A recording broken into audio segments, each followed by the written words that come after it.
Fairview's coffee has mysteriously gone missing. Mayhem ensues when strange, coffee-craving zombies plague the city. Detective Mickey Potatoes, an overworked public servant, uncovers why ordinary citizens are losing their minds and how to stop the coffee apocalypse. But it involves the mafia. And when you're dealing with mafia crime families, nothing is ever easy. The mafia controls everything in the city, including the police, including him. If he breaks the mafia, they will break him. So, the city is without coffee. The city is burning before his very eyes, but he's powerless. Detective Potatoes has the power to stop the coffee apocalypse, but if he does, he could lose everything.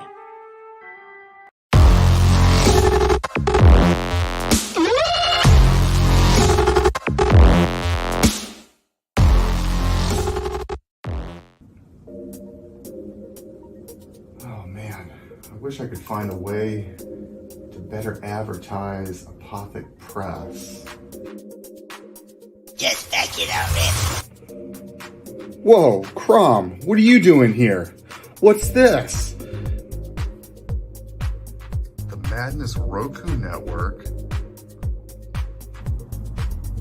Sponsorship. 1 month of playing your 30-second ad on the network 3 times a day?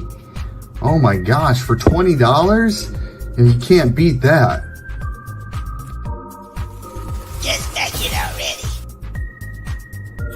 All right, Crom, I'm doing it.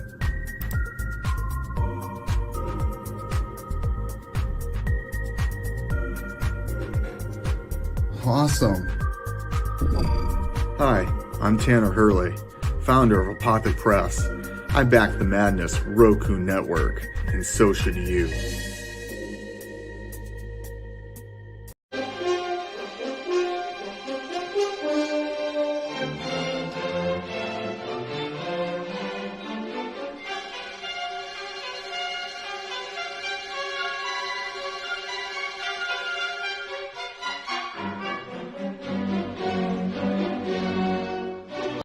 Alright, boys and girls, this is Ron from Romo Art, also from Sector 7.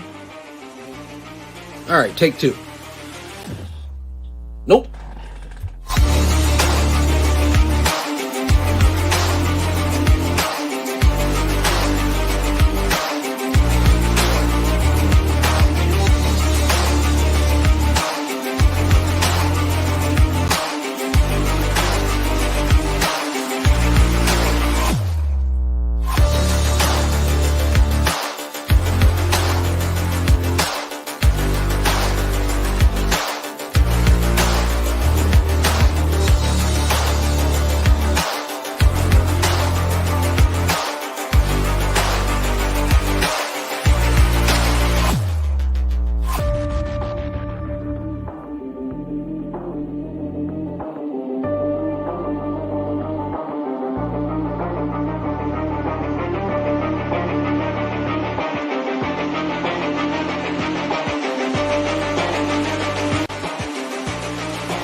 Hello there, sunshine.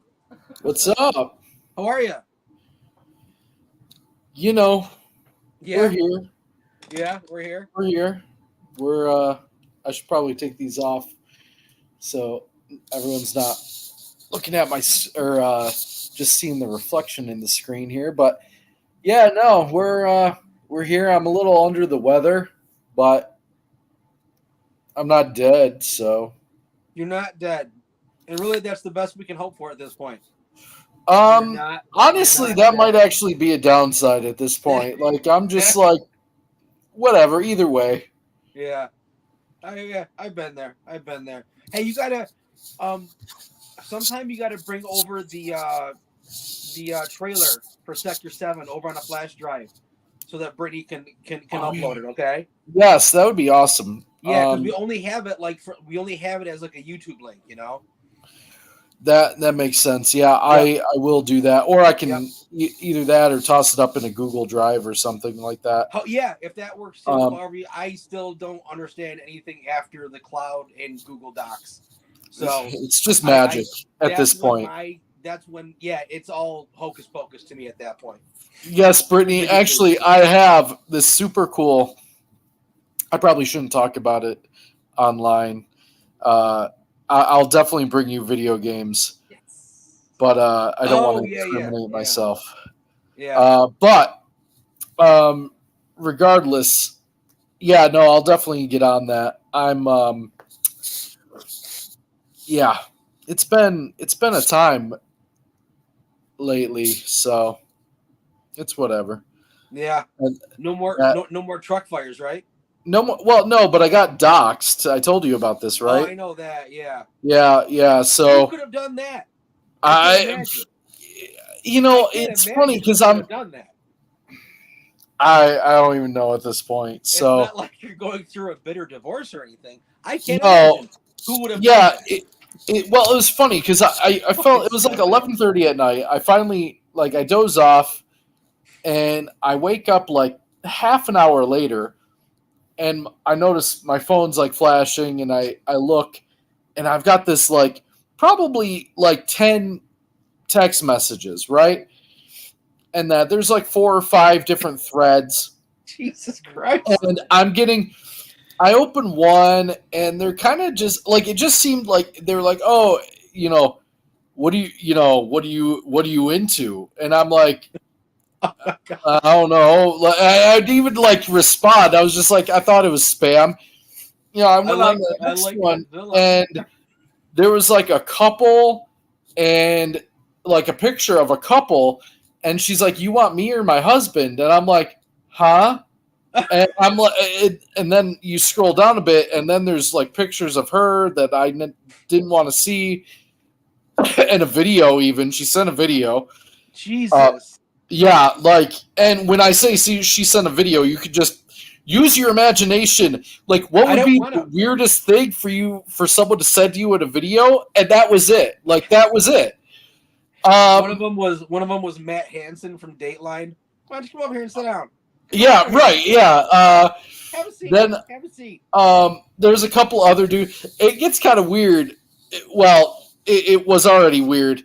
There were pics of phallic objects. Oh, I'm sure. Oh my god. Yeah. And right, exactly, Chris. Gross, naked people. I mean, it is kind of gross when you're not inviting it. It's funny, we actually don't need topics. Every Monday what we can do is you can just catch us up on what's going on with you. It would be a lot more interesting. I swear to God, it's like I'm on the Truman Show. Batman Begins. I swear, I really think I'm part of some weird social experiment, and I'm being watched 24/7 to be how long until he just snaps like a twig? Really? I made jokes like that. What can we do to this guy until he just completely snaps in two? Me and but no. So then, one guy's like, "Oh, I saw your ad," and I'm like, "What ad would that be?" He's like, "On Craigslist." So then I hunt my ads down that I'm apparently putting out there. You're like, and I screenshotted them. Sold those Yu-Gi-Oh cards. What are you talking about? What is he talking about? Right. So there was 2. There was one that said I was looking for young men. Yeah. And the other one asked for 100 tires to be whoever had spare tires. Just come drop them off at my house.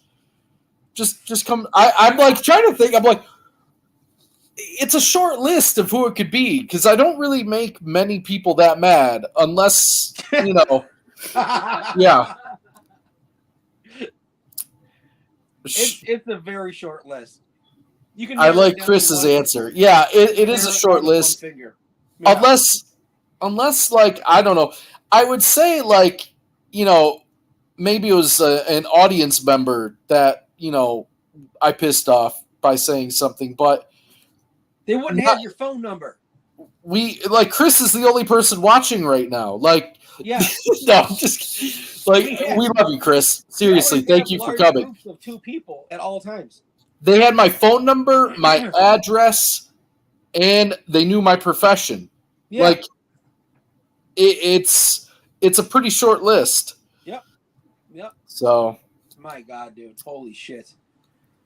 So, what we were going to talk about this. It was last week we were going to talk about it. Right. And then we had the anniversary of the Madness Network, but it was going to be bad. What was it, like? Bad renditions of older characters, like bad new renditions of original characters, right?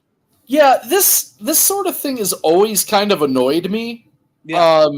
In some ways, it can be done well, but there's sometimes where it's just complete trash, and I feel like it's lazy. I don't know if you feel the same way or not. Oh, of course, yeah, it's definitely lazy. I mean, anytime you do that, it's any shtick, time travel, multiverse, usually, new characters, regendered characters, and anything taken from its original source and just kind of counterfeited. Yeah, it's fucking trash.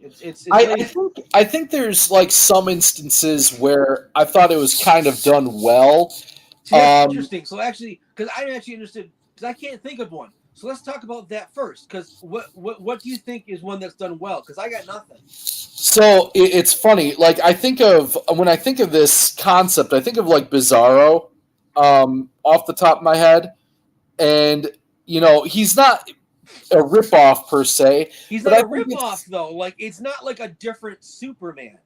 Right. Even Superboy, in my opinion, who I've never liked, is just another super. It's just another. Right. You just take Superman and you just start sectioning them off into Supergirl, Superboy, Super Lad, Super Dog. Exactly. Original exactly. Bizarro, and you have that with Captain Marvel or Shazam as well. You have the whole Shazam family. Same thing. Again, just super annoying, and I feel like it dilutes the character. And that you're taking what's special. One of the ones I hate the most, and I may make some people mad about this. I like the concept of the Green Lantern character. I hate the Green Lantern Corps. Stop it. There's nothing special about him. He's a space cop now. Yeah. No, I know. You know what I mean? Here's the thing for me.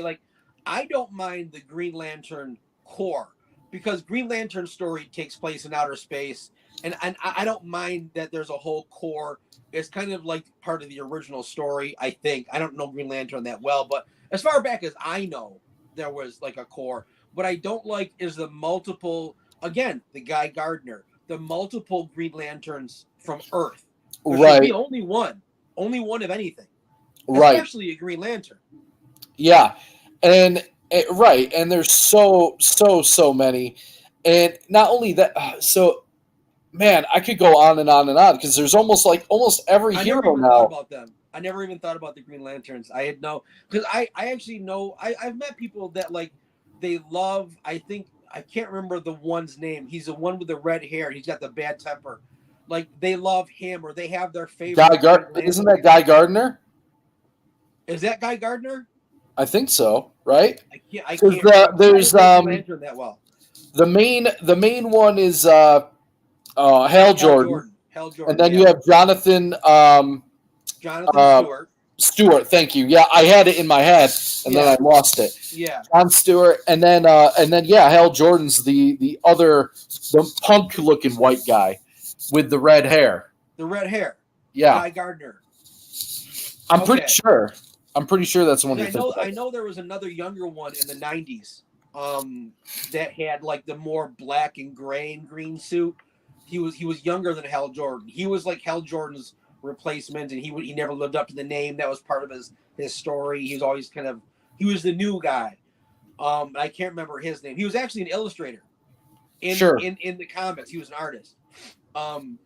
But anything they do, and I don't know why they would take good characters and just kind of break them down as like an experiment in being lazy, because it would seem to me that would be more difficult to do than it would be just to come up with any number of new ideas and just throw them at the wall and see what sticks. Yeah.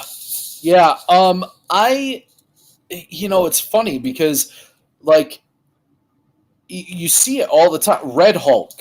You know what I mean? Like, Yeah. Red Hulk. Like, they didn't even come up with a good name for him. No, They just literally called him Red Hulk. Red Hulk, Like, She-Hulk. It's all. There's something about the Hulk comics. I think you're right, Chris. Oh wait, Kyle Rayner. That's who it was, buddy. Thank you, Chris. Oh, yeah, gotcha. Kyle Okay. Rayner was the artist. Yep. Yeah, like the Hulk comics. I've tried reading Hulk comics in different iterations of the comic book. It seems to be a very difficult character to write, because unless I'm just like, I was introduced to the Hulk from the TV show, right? Right. So just Same. a wandering guy that loses his temper, turns green, and has to move on. And that always made a lot of realistic sense to me. But when you actually read the comic book, it's the furthest thing from that TV show. It's a weird, wacky universe in the Hulk comic books. And I never understood it. I never got it. It was very quirky. There's some iterations where they try to be serious, but it's okay, but it's not that great. I think that's been one of the Hulk's longest issues, is that he's so inconsistent in quality. Like, you have very varying degrees of quality across the Hulk's entire run. So it's like, and I mean, I don't get me wrong, that's a vast generalization. It could be said of any series, but I think with the Hulk, like, the bad is really bad. But yeah, and that's the thing. Like, I don't think that's fantastic. Wow. Oh man, fucking great. Oh fuck, was it? Shit, Great Hulk. So I don't, and I'm not. Again, I'm not a Hulk connoisseur. I've tried different variations of them. I don't know how many Hulk books have made it past even like issue 100. You know what I mean? Right. It just doesn't. It seems to just kind of trickle off and then come back and start over with a new creative team or something. Because I think it is hard to write, because he's kind of like, in most iterations, a big lumbering beast, and they've tried to write around that. At different times, they had Professor Hulk, and what was it, Joe Cool? Yeah. I think that was the Peter David years, when Peter David was. And so I like they've tried to write around that at different times, but. And I've heard people that like love that era. It's not for me. Like, I don't. It's a little too wacky for me. Yeah.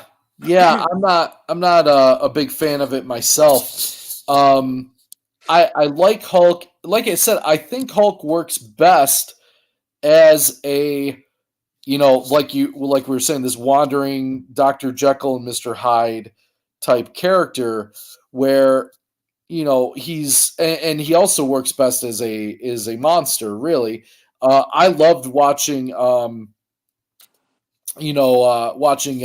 versus the Thing. That was always one of my favorite matchups. Oh, sure. Yeah. That was awesome. You know what I mean? Because you just had these two brutes kind of going at it. But again, kind of circling back around to this concept, like, it's done with almost every character, and it's very rare that I think one is actually worth looking at. No, they're always. I can't think of one that became more than the original. And I don't want to hear Miles Morales, because that's fucking bullshit. It's not. It's Miles Morales. Dude, I read, and this is before all the woke stuff, at least before it got right in your face. Like, it was way before 2016, right? Right. So I read Miles Morales. I love the Ultimate line of Marvel Comics. That was my favorite line for a lot of years. Almost always good stuff. And when I heard they killed Peter Parker and then made like an African American Spider-Man, I'm like, oh, what the fuck? But the artwork, let me tell you, the artwork was unbelievable. The artwork was really good. But I read the first volume of it. It was written by the same guy, Brian Michael Bendis, who wrote Ultimate Spider-Man and most of Marvel at that point. It was literally. This is when Bendis, I think, started to fall off. I don't know what happened to him. It was almost the exact same story as Peter Parker, even though he had an original, quote unquote, original non-powered person acquire the powers of a spider. It happened in almost the exact same way, down to where his uncle got shot. Right. And also, if you've read volume 1, the humor is exactly the same. He has the exact same humor. The cadence of speech, everything is written exactly like Peter Parker, not like an urban kid from the city, but like almost like a Jewish kid from Queens. Very quirky, very like Meshuggah. You know what I mean? Like, right. And I'm like, dude, this all they did. It was probably the worst like change that I've seen because they didn't even try. It was just a skin change. That was it. And it was shit. It was absolute shit. I'm like, I'm reading Spider-Man right now. It just doesn't look like him. It's the same fucking book. Yeah, and that was the problem I had. It was an example of it to me, and some folks may disagree with me on this, but I think, to use a term, blackwashing, I think that's really insulting to the African American community. Like, I really do. Like, it is. Of course. To me, it's like, if you're just going to take a character and copy and paste them with black skin for the sake of being to say that you've got a black character, like, that's insulting to me. Like, yeah. I really do think that we can create new awesome characters of different races without just simply like saying, oh, look at how tolerant we are. Because to me, that's like, that insults my intelligence. And even if you don't want to create new ones, I mean, you've got a few old ones that still work. The Black Panther is okay. I know you love the Black Panther. I do. I loved him like since I was a kid, like growing up. So that wasn't like new. Growing up in the late 80s, early 90s, I really thought I saw Black Panther for the first time. I'm like, and I think it probably like West Coast Avengers or something lame like that. And I loved him though. I thought he was the coolest looking guy. He kind of sucks. He definitely, Miles Morales does suck. And it's just Peter Parker. It's just Peter Parker reskinned. Electric Boogaloo. Is it law that all black superheroes are electric? I don't know which ones electric. Black Panthers. No. He was a villain.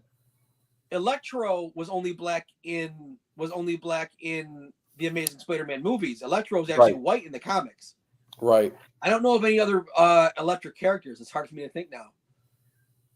Name a few other ones, Chris. So that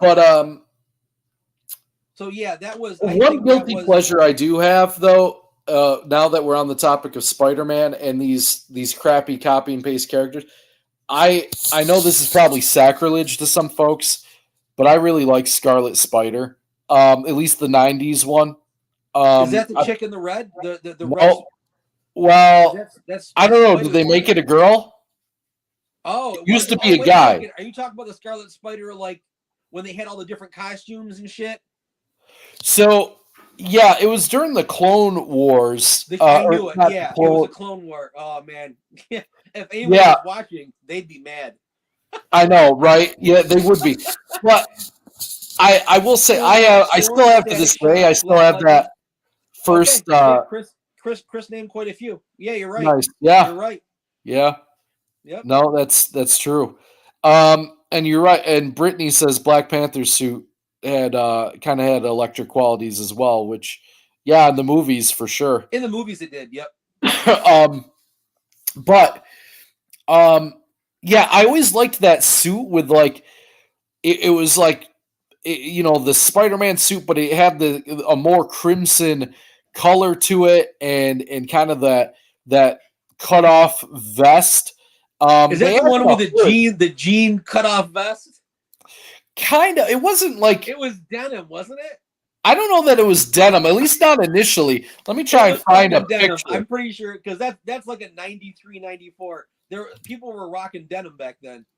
Yeah, I'm gonna try and find an older picture of him and find him without the because it definitely does look kind of.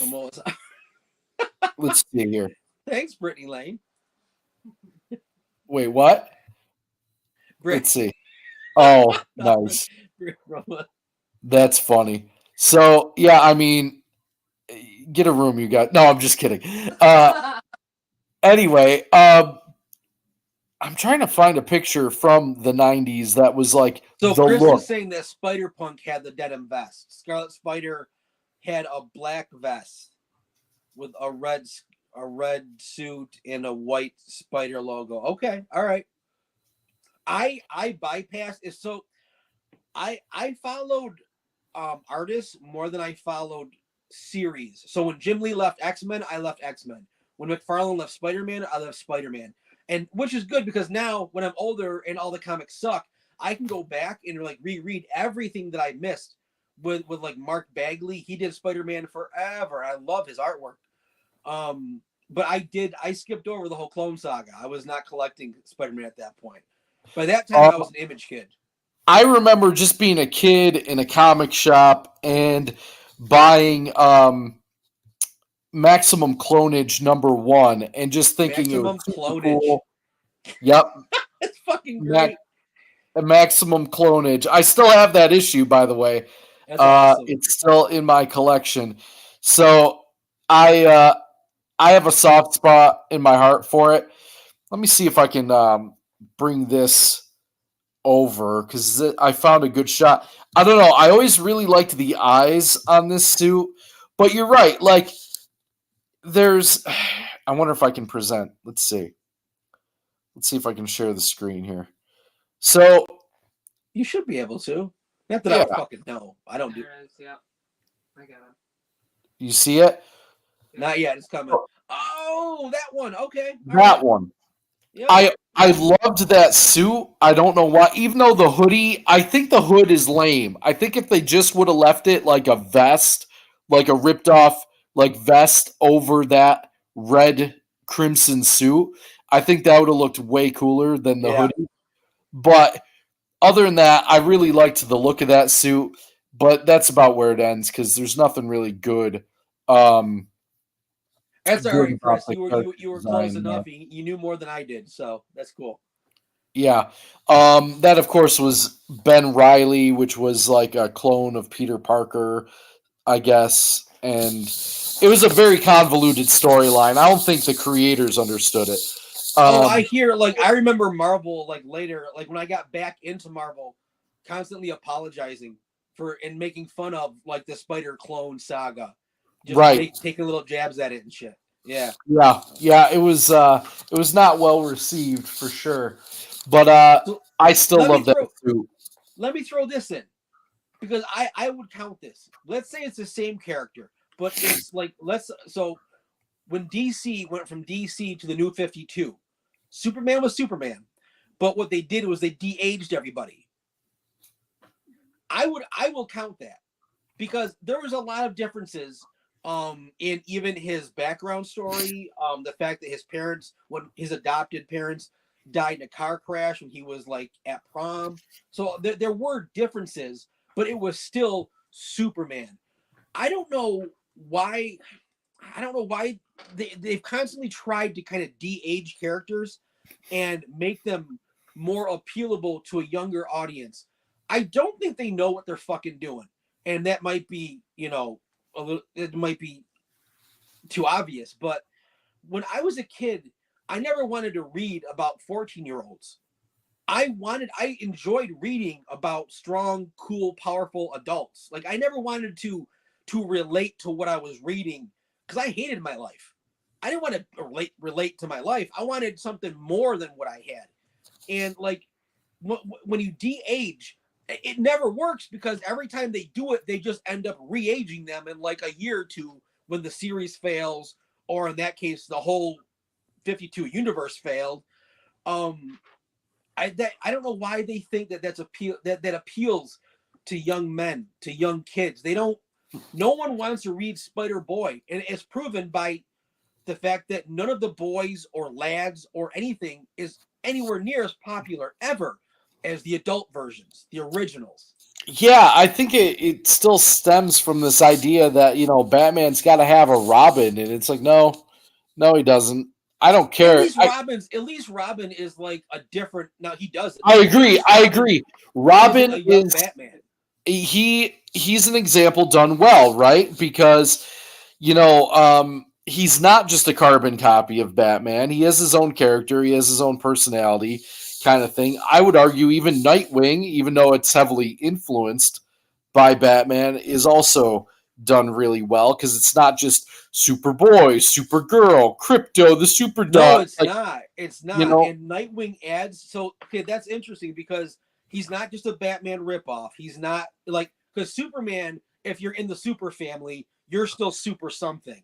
You're Supergirl. You're Superboy. But in the Bat family, you have your own. That's fucking interesting. I never thought of that. You have your own persona. You're Robin. Right. You're Nightwing. You're okay, Batgirl. But other than that, like, and Nightwing, different personalities. He clashes with Batman. They add good drama. The only Robin I liked was Batman's son Damian. That's the only Robin because he was a little shit. He was fucking hilarious. He was also a badass. That's the only Robin I ever enjoyed. But yeah, that's really interesting. Batman is one of the few characters that, with the family around him, have their own thing that they do. Right. And I mean, there is Batgirl, but it's that's the only one though. Out of all the characters, that's the only the only one that's renamed Bat something. Right. Yeah. I like. Did we mention Red Hood? Because that's an no too. No. Like. And they all have different personalities. Yeah, it's really good. They really, and Batman actually from the New 52 line, Batman is like the only one that worked. So they kept a lot of the Batman storyline when they kind of redid the universe. And what they did was they took what was working from the New 52 and then just merged it into the old stories. And Batman is the only one of the New 52s that worked consistently with almost every title.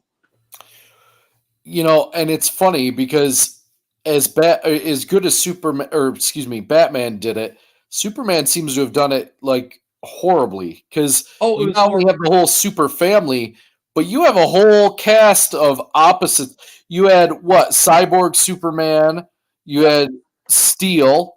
Yep. Or was it? Yeah. Was it? There's a couple others, aren't there? Oh, there's a bunch of them. There's a bunch of them. There's Cyborg Superman. There's one with like the yellow sunglasses. Yeah. I forget. He's like a protector. He was a Kryptonian protector, but he's actually a bad guy now. And then there's Steel. There's Superboy, Supergirl. You know what? One of the things that made Superman special was the fact that he was a sole survivor. And now, like, half the fucking planet survived. And like literally, you could populate a small city with the with Krypton. He literally has a small city of Kandor in a glass bottle. There she is. There's that poor girl. Yeah, I love that movie. That's what me and Aaron. Super thing worked. That's what me and Aaron used to call first and last. Whenever you saw someone, and whenever you saw an actor or an actress, and you knew you'd never see them again, you got first and last. That's it. That's it. That poor girl. Yeah. It's sad too, because like growing up, I remember I used to love the Superboy TV show and that. But I even back then, I remember tolerating it just because he had an S and a red cape, and I was obsessed with it. I was real little. I didn't want it. I wanted Superman. Yep. Yep. Superman was written into the. Oh, absolutely. His powers make him boring now. That's why writers restarted giving him all his bizarre weaknesses, magic, etc. He is unparalleled. Yep. That super thing. Okay, so I liked you're absolutely right. Now I do agree they wrote him into a corner, but they've written him into a corner so long ago that by now they should have been able to, because okay, Dan Jurgens, for instance. Dan Jurgens, when he did, it was Superman Rebirth. After the New 52, they did the Rebirth line, okay? And Superman had like a new resurgence, like a new golden age of Superman, and Dan Jurgens was really heading it. And he is like the only one that can write Superman properly. He knows the character so well. And Superman was still nearly invincible, right? He still had all this, he could move the moon, whatever he needed to do, but those stories were really fucking good across all the titles until Brian Bendis came. And when Brian Bendis came, it fucking crashed it. I think the best thing they did for Superman was actually add in his son. Now, maybe that's because I had a son around that time, but it added a new dynamic and something else for Superman and the family to do. His son was cool. Him and Damian used to have their own book, and they would clash heads. It was great. And then Bendis came in and then made the son disappear with Superman's father, who's, spoiler alert, you're not going to care. If you haven't read it yet, you're not going to care, and no one's watching anyways. Spoiler alert. So Superman's dad, like, didn't die on Krypton, or I forget what the story was. It was some shit. He was causing all kinds of trouble. He came back. He got Superman's son to go with him to experience outer space and become, like, basically teach him lessons that he couldn't learn on Earth because he's special. He has all these genetics and powers. He needs to learn them. So Clark lets his son go. Like, holy shit, like that would ever happen. And then Brian Bendis brings the character back as like a 19-year-old. And then literally 3 or 4 years later, he's a 19-year-old bisexual now. Oh, like, right, yeah. You know what I mean? So they killed one of the most interesting facets of the newer Superman books. They totally destroyed it by taking him and making him 19 years old within the span of just a few issues. And it's like, I swear to God, Jurgens is the only fucking guy that can write Superman. I wish that's all he would do. I would collect every super book if Jurgens would just fucking write it. He really couldn't. No, you're right. He was more of a strong man. He was more of a strong man. Yeah. Yeah. And I wouldn't want to go back that far. So let me ask you this, Chris. When it came to the Superman cartoon with who did the cartoon, honey? Superman and Batman animated series. Bruce Timm. Okay, Bruce Timm.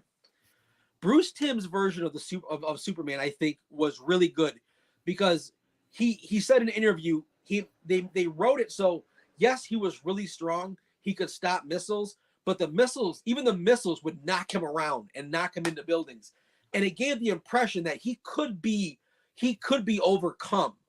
Right. And I thought that was a really good rendition of Superman with good powers, but he could still be hurt. That was kind of what I know, again, different generations, so maybe people won't like what I have to say, but I grew up, one of the first the first graphic novel I ever owned was Death of Superman. And I felt that way, like, watching that or reading that, I really liked that. It felt like, yeah, Superman was super powerful, but this other thing was, able to beat him up finally. And so it did make him feel like there was some vulnerability there. Although, and I'm pretty sure strong. Dan Jurgens was on those books. Dan Jurgens he also drew a lot of it too. But nice. He was on those books at that time. Yeah, Dan Jurgens, man. I don't know. That would make sense because I recognize, I know the name. I haven't kept up on my authors and artists the way I should. I know Jurgens because of that period, and he's just one of the people that, when you read comics long enough, the names. Right. But I felt like I really did. I literally fell in love with that guy as the writer for Superman during the rebirth. I mean, because Superman has been my original favorite character since I was a boy. He was my OG. And I never collected, in my years of comic book collecting, I never collected a Superman book. Because they were never that well done, I didn't think. In the 90s, I didn't like some of the artists. And the one thing that DC did a lot in the 90s, and for a long time, was you could not read one title. One title story would continue in a different title that you didn't fucking want to buy. Yep. So I wouldn't buy it. So I purposely I just wouldn't collect DC because I wasn't going to do that. So it was the first time I was able to collect my personal favorite comic. And it was literally just like 6 years ago or 7 years ago. You know what I mean? Right. And I'm fucking 47. So after like 30 years of loving comics, I never bought a Superman book until then. Yeah, I just picked actually I was at a store called Ollie's. I don't know if you've ever been there, but I don't think so. They have them in Buffalo and Rochester. They have a ton of graphic novels, and that nothing super high end. You're not going to find like, classics there really. Nothing up to Sector 7 standards. No, definitely not. You definitely shouldn't go to www.insidesector7.com and Jim sign O'Reilly. up Hello. for. What's up, Jim? I don't know. I like. I disagree with Chris. I like Superman's character. He was one of the first characters like you that I really fell in love with. And I think our values changed as a country. I've gone on this rant before where We have. I feel like I know why we don't really appreciate Superman anymore. I do think he got overpowered to the extent where he was difficult or at least very hard to write interesting stories with. Just because, I mean, once you start flying, faster than the speed of light, that's like, it's kind of hard to make it's hard to make like a failure to stop a bank robbery feasible anymore. Like, you just can't, I think you got to write Superman in a way where he can fly and he can do all these amazing things. He's bulletproof, but I don't know. I think they forgot how to tell smaller stories with him, because initially he would, go and stop a bank robbery. And that, could you imagine thinking, like, no one would ever think of robbing a bank in Metropolis. No.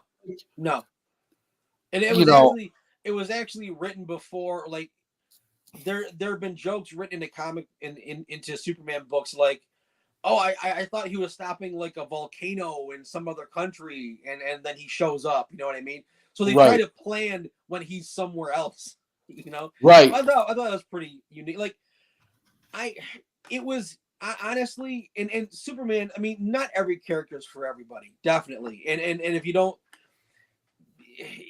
Superman for me, a lot of the reasons why why some of the reasons you don't like Superman. The perfection of the character is really why I do like Superman, because I really don't like this world, and I haven't grown to dislike it. I've grown to dislike it more. I was born not liking it here, and it was the innocence and perfection of Superman, and by the way, Captain America as well, as I did grow to love. Those two are my favorites. It's something that I really cherish, and something that you really can't find. And it's a shame. Like, in reality, I mean, that more people don't aspire to not be this dark, brooding, multi-leveled, inner turmoil character, and just someone who's decent and good, and maybe that's simple, but that's why it draws me to it. Yeah, and Chris does touch on a good point, though, the Superman being aspirational. I feel the same way about him. It's how I try to be. I agree with you as well. Like, I look at Superman as something, and I think it's something everyone used to look at and be like, that's the model. He was Superman because he was not just super powered, but he was the man that we should aspire to become. And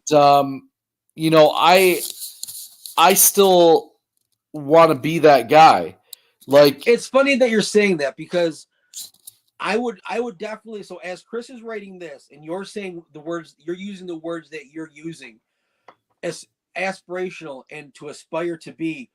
I think I identify with Superman, and maybe that's a rare thing, because Matt and I aspire to be. So we identify through our aspiration to be more like a Superman, whereas maybe most people just don't aspire to be better. I don't want to go into the Freudian aspect of it, but I think that's where me and Matt like Superman, and we do identify, because it's something to aspire to that me and Matt have inside.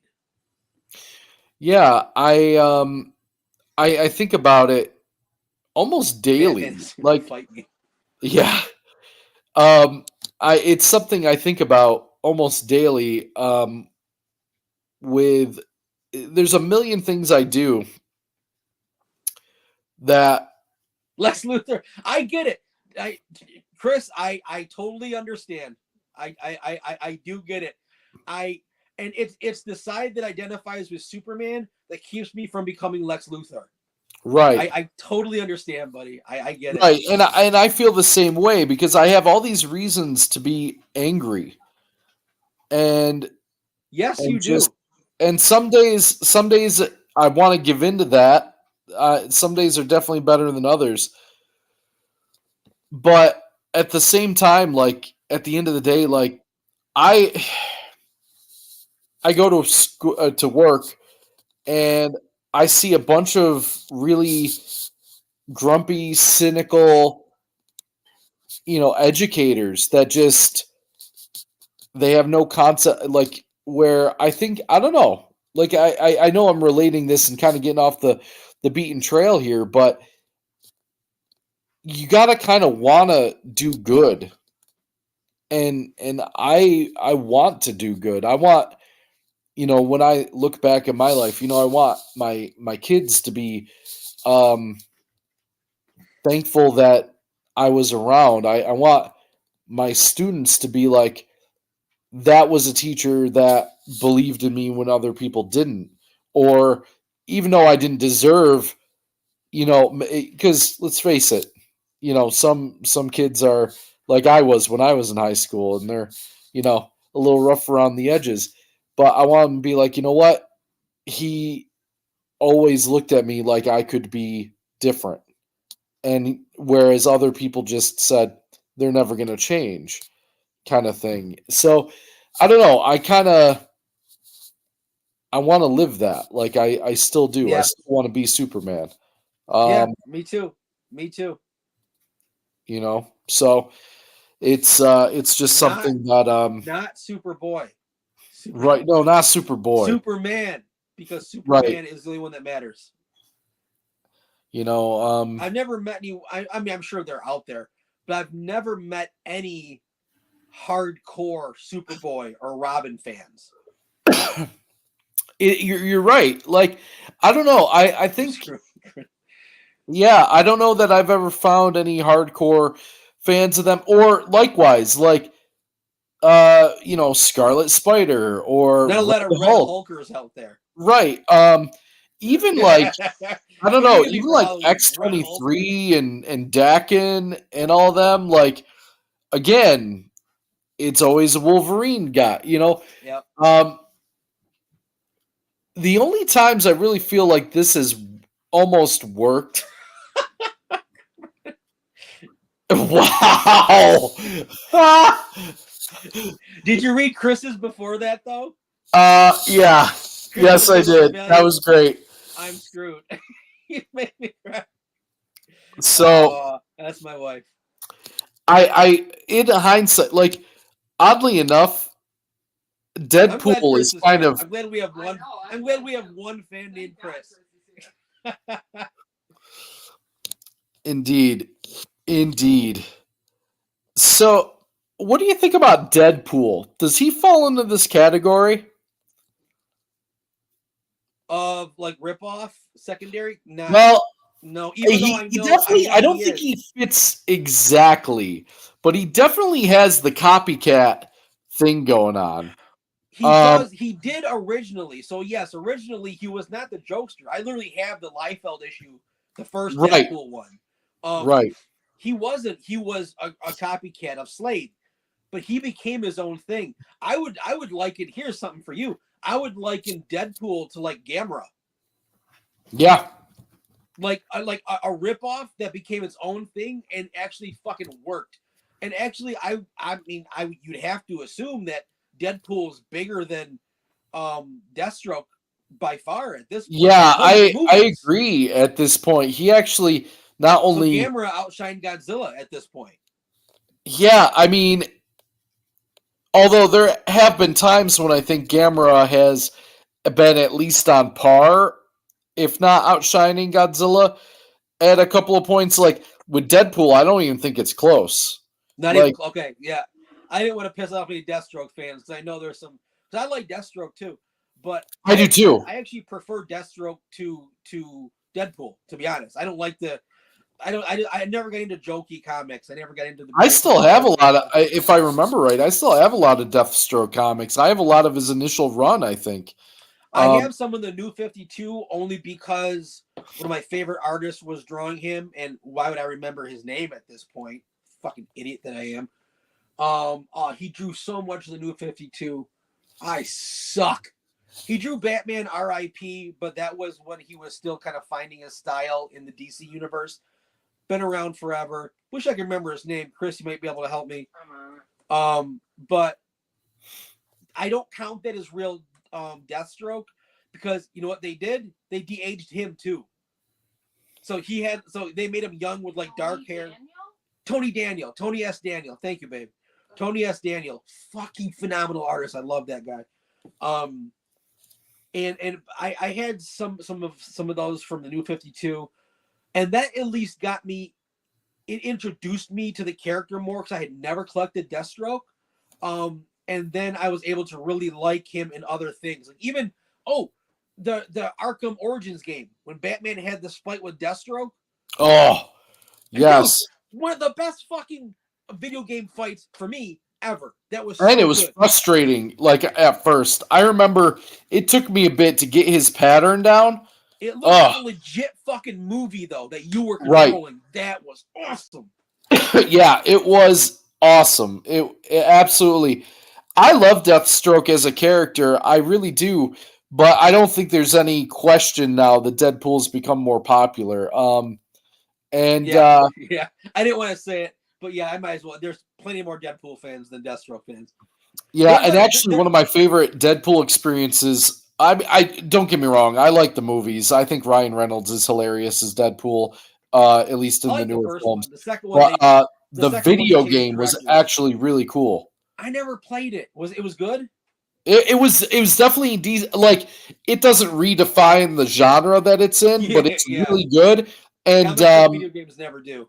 It's funny, like the X-Men are represented really well. Like Wolverine is Wolverine, and like there's some genuinely funny scenes. Like Psylocke looks accurate. Like it's all really.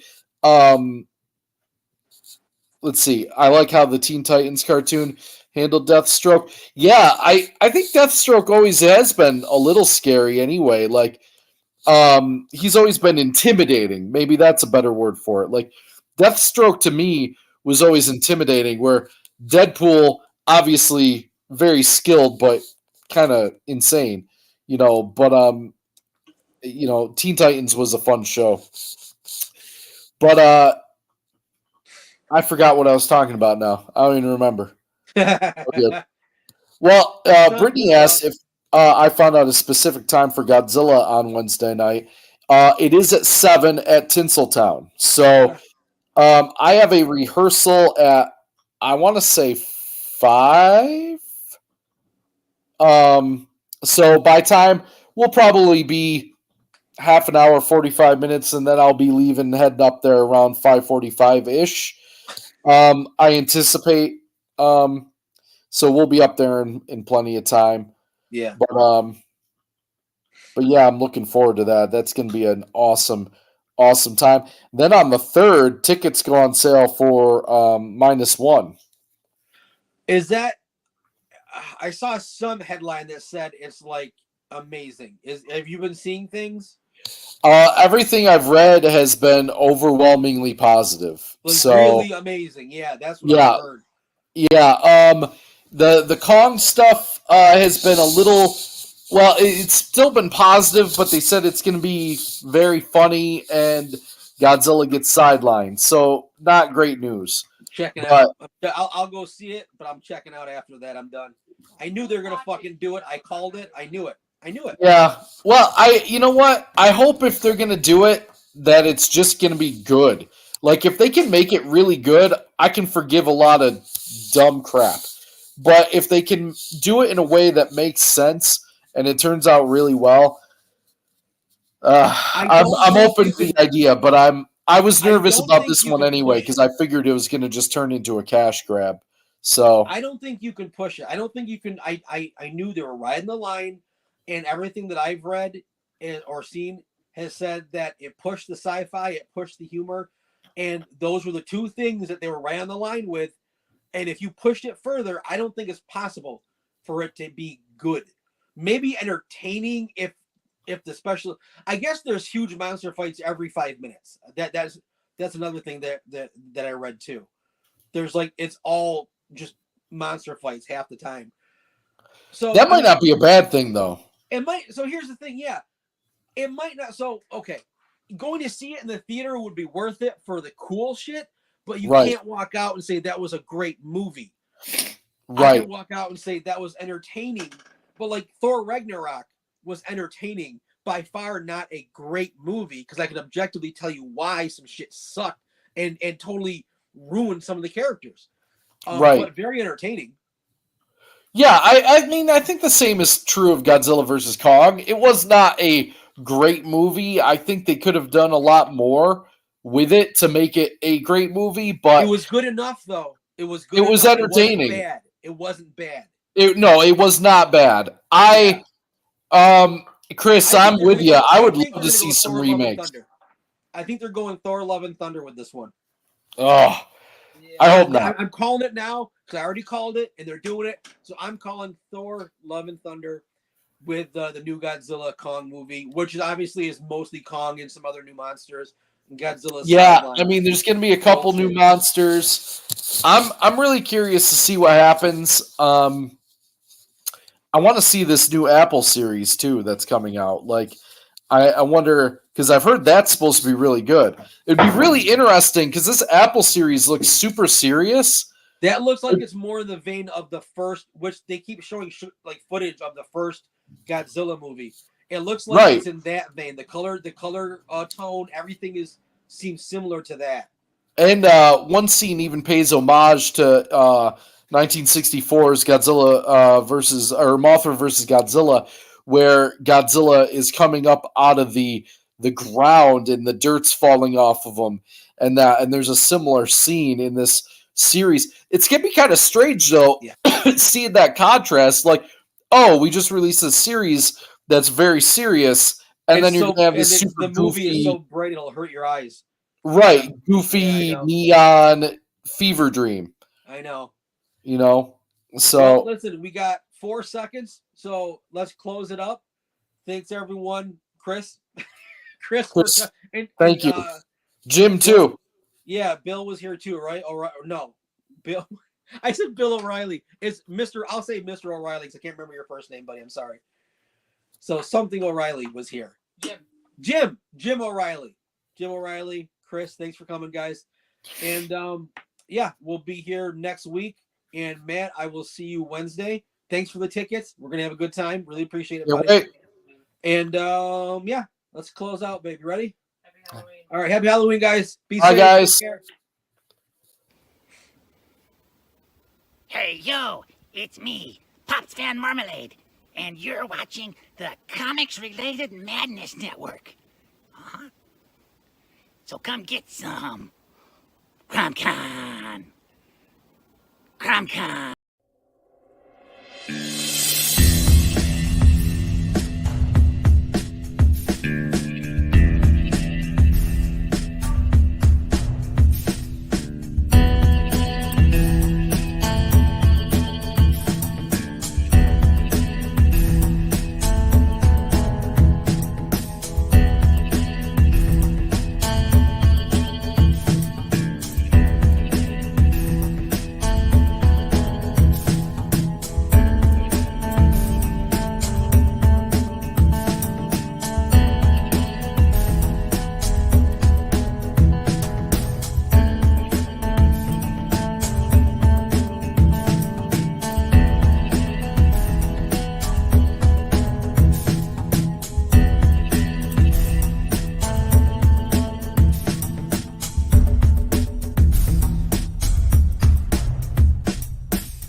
Comic Books for Kids provides comic books to kids in hospitals and cancer centers across the U.S. It's a place where we can all work together to make sure every child has a comic book. 100% of all proceeds go towards the kids. It's about making a difference, and while they're in the hospital, allowing them to fly like a superhero, battle dragons, or rescue teddy bears. We are in every state in the country and now support over 160 hospitals. Every month, we add more. Visit cb4k.org.